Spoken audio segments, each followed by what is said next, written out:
Embriología, cabeza y cuello, por Laura Ayala Lozano.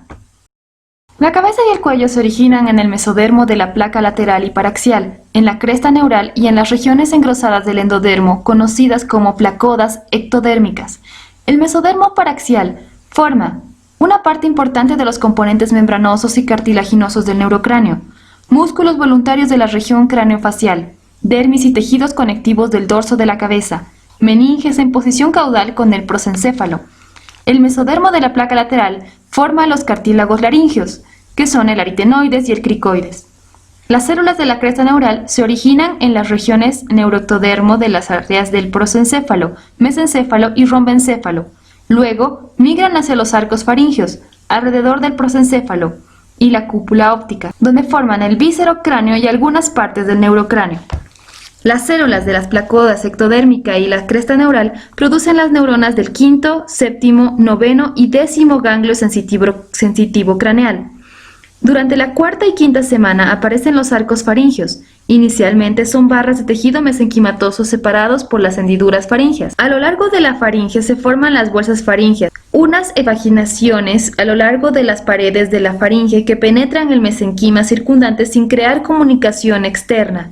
A los 42 días se diferencian 5 prominencias maxilares, 2 inferiores, 2 superiores y una frontonasal. Los arcos faringeos. Los arcos faringeos constan de un núcleo de tejido mesenquimatoso cubierto por un ectodermo superficial externamente y por epitelio endodérmico en el interior. El mesodermo origina los músculos de la musculatura del cuello y la cara. Cada arco contiene sus componentes musculares, arteriales y nerviosos. Primer arco faríngeo. El primer arco faríngeo contiene 2 porciones, una dorsal o apófisis maxilar superior, que se encuentra por delante y debajo de la región ocular. Otra porción ventral o apófisis maxilar inferior que contiene el cartílago de Merkel, que desaparece dejando solo 2 porciones pequeñas que luego forman el yunque y el martillo. Luego se osifica el tejido mesenquimatoso a su alrededor, formando el maxilar inferior. El primer arco faríngeo también forma el premaxilar superior, el maxilar superior, el hueso cigomático, parte del hueso temporal, maxilar inferior y huesos del oído medio. También forma los músculos de la masticación, el vientre anterior del digástrico, miohiloideo, tensor del tímpano y tensor del velo del paladar. Son inervados por la rama mandibular del trigémino y la inervación sensitiva proviene del nervio oftálmico, maxilar superior y maxilar inferior del trigémino. Segundo arco faríngeo, llamado también arco hioideo o cartílago de Reichert. Origina el estribo, la apófisis estiloides, el ligamento estiloioideo. Los músculos que forma son el músculo del estribo, el estilomastoideo, el vientre posterior del digástrico, el auricular y de la expresión facial. Son inervados por el nervio facial. Tercer arco faríngeo. Produce la parte inferior del cuerpo y es el asta mayor del hueso hioides. Los músculos ostilofaringeos inervados por el nervio glosofaríngeo. Cuarto y sexto arcos faríngeos. Ambos se fusionan para formar los cartílagos tiroides, cricoides, aritenoides, corniculado y cuneiforme de la laringe. Los músculos cricotiroideo, elevador del velo del paladar y constrictores de la faringe están inervados por la rama laringea superior del vago, nervio del cuarto arco, mientras que los músculos intrínsecos son inervados por la rama laringea recurrente del nervio vago, procedente del sexto arco. Bolsas faríngeas. Consta de 4 pares de bolsas y una rudimentaria. La primera bolsa faríngea forma un divertículo similar a un tallo. Es el receso tubotimpánico que se conecta con la primera hendidura faríngea y formará el conducto auditivo externo. La porción distal se ensancha formando la cavidad del oído medio o timpánica primitiva. La porción proximal permanece estrecha y forma la tuba auditiva o de Eustaquio. El revestimiento formará la membrana timpánica. Segunda bolsa faríngea. Su revestimiento produce yemas que penetran en el mesenquima circundante y son invadidas por tejido mesodérmico para formar el primordio de las amígdalas palatinas. En el adulto, una bolsa persiste y aparece como fosa amigdalina. Tercera bolsa faríngea. La tercera y cuarta bolsa faríngeas presentan en su extremo distal un ala dorsal y un ala ventral. En la quinta semana, el epitelio dorsal derecho de la tercera bolsa se diferencia en la glándula paratiroidea inferior y la región ventral forma el timo, el cual emigrará en dirección caudal arrastrando la glándula parotidia inferior. Cuarta bolsa faríngea. Su epitelio dorsal produce la glándula paratiroidea superior. Luego pierde contacto con la pared de la faringe, se une al dorso de la tiroides donde forma la glándula paratiroidea superior. Su región dorsal forma el cuerpo último branquial que se incorporará a la glándula tiroides. Es el lugar donde se forman las células parafoliculares o células C de la tiroides que secretan calcitonina. Hendiduras faríngeas. Durante la quinta semana se presentan 5 hendiduras faríngeas. La primera hendidura forma el conducto auditivo externo. Su revestimiento forma el tímpano. La proliferación del tejido mesenquimatoso en el segundo arco hace que se superponga al tercer y cuarto arcos. Finalmente, se fusionan con el borde epicárdico en la parte inferior del cuello. La segunda, tercera y cuarta hendidura pierden contacto con el exterior. Las hendiduras forman el seno cervical. Regulación molecular del desarrollo facial. La señalización de la proteína morfogénica ósea o BMP es importante para establecer los bordes de los pliegues neurales y posteriormente controlar la expresión del gen WNT1. Así, las futuras células de la cresta pasan de epiteliales a mesenquimatosas y migran al interior del mesenquima circundante. En el rombencéfalo, las células de la cresta se originan en un patrón específico a partir de segmentos llamados rombómeros. Hay 8 rombómeros en el rombencéfalo. Las células migran en 3 corrientes. Las procedentes de R1 y R2 migran al primer arco.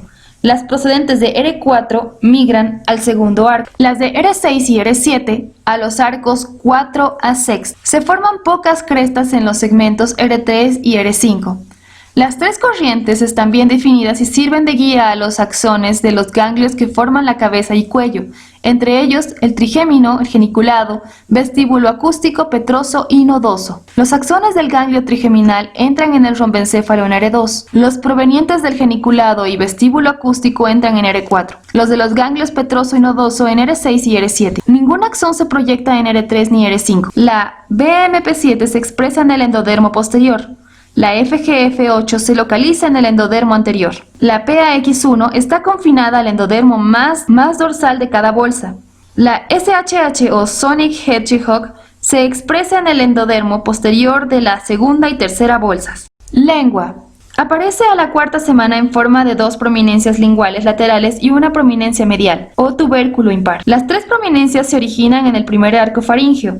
En el segundo, tercer y parte del cuarto arcos se forman la cúpula o eminencia hipobranquial. Una tercera prominencia medial de la parte posterior del cuarto marco inicia el desarrollo de la epiglotis. Detrás de esta prominencia está el orificio laríngeo con las protuberancias anteriores a los laterales. Cuando estos aumentan de tamaño se fusionan y dan origen a los 2 tercios anteriores de la lengua. Su inervación sensitiva proviene de la rama maxilar inferior del nervio trigémino.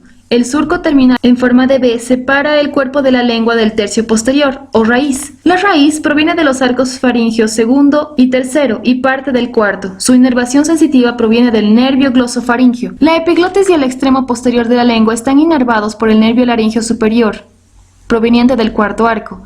La musculatura de la lengua por el nervio hipogloso, el cuerpo por el trigémino, que proviene del primer arco, y la raíz por los nervios glosofaringeo y vago, provenientes del tercer y cuarto arco. La inervación sensitiva, especial o gusto, en los 2 tercios anteriores de la lengua, están inervadas mediante la cuerda timpánica del nervio facial. Glándula tiroidea. Aparece como una proliferación epitelial en el piso de la faringe entre el tubérculo impar y la cúpula llamado punto ciego. La glándula descenderá delante del intestino como un divertículo bilobulado. Está conectado temporalmente a la lengua por un conducto tirogloso. Durante la séptima semana ocupa su posición definitiva enfrente de la tráquea. La glándula comienza a funcionar al final del tercer mes. Las células foliculares producen el coloide, fuente de tiroxina y trilodonina. Las células parafoliculares se originan en el cuerpo último branquial, que son fuente de calcitonina. Cara. Las prominencias faciales están formadas por el primer par de arcos faríngeos. A ambos lados de la prominencia frontonasal se originan unos engrosamientos del ectodermo superficial. Las placodas nasales Estas se invaginan para producir fosas nasales. Se crea una cresta de tejido que rodea las fosas y origina las prominencias nasales. Las del borde externo son las prominencias nasales laterales, las del borde interno, las prominencias nasales mediales. Las prominencias maxilares crecen, desaparece la hendidura de la prominencia nasal media y la maxilar y se fusionan. El labio superior se forma con 2 prominencias nasales mediales y 2 maxilares, y parte de los nasales laterales. El labio inferior y la mandíbula se desarrollan por las prominencias mandibulares. Al inicio, el surco nasolagrimal separa las prominencias maxilares y nasales laterales. Del surco se desprende un cordón que forma el conducto nasolagrimal. Su extremo superior forma el saco lagrimal. Este conducto va desde la esquina medial del ojo al conducto inferior, la cavidad nasal. Las prominencias maxilares se agrandan para producir las mejillas, el maxilar superior e inferior. La prominencia frontal da origen al puente y la unión de las prominencias nasales forman la punta y los laterales de las aletas. Segmento intermaxilar. Las prominencias maxilares y nasales mediales se fusionan profundamente formando el segmento intermaxilar, con un componente labial que forma el surco subnasal del labio superior, un componente del maxilar que sostiene 4 incisivos y un componente palatino que forma el paladar primario. Paladar secundario. Este consta de las crestas palatinas que aparecen en la 6ª semana del desarrollo. Se dirigen oblicuamente y a ambos lados de la lengua, pero en la 7ª semana ascienden y se fusionan formando el paladar secundario. Anteriormente, se fusionará con el paladar primario. Tiene el agujero incisivo como referencia de la línea media. El tabique nasal se extiende abajo, uniéndose al paladar. Fosas nasales.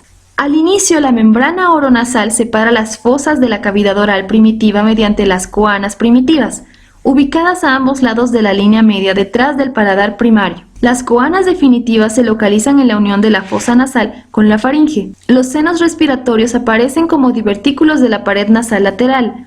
Se extienden a los huesos maxilar superior, etmoides, frontal y esfenoides. Además, contribuyen a la forma definitiva de la cara. Dientes. Provienen de la interacción epitelio-mesenquimatosa. Durante la 6ª semana se produce una hendidura en forma de C, la lámina dental a lo largo de la maxila y la mandíbula. Esta da origen a varias yemas dentales. Luego, la superficie de las yemas se invaginan dando inicio a la fase de casquete en el desarrollo de los dientes que consta de un epitelio dental externo, un epitelio dental interno y un retículo estrellado. El mesenquima de la cresta neural produce la papila dental. A medida que el casquete y la hendidura se profundizan, los dientes entran en fase de campana. Las mesenquimatosas de la papila se diferencian en odontoblastos, que producirán dentina en el futuro. Al engrosarse la capa de dentina, los odontoblastos se retraen, dejando una delgada apófisis citoplasmática, que es la apófisis dental.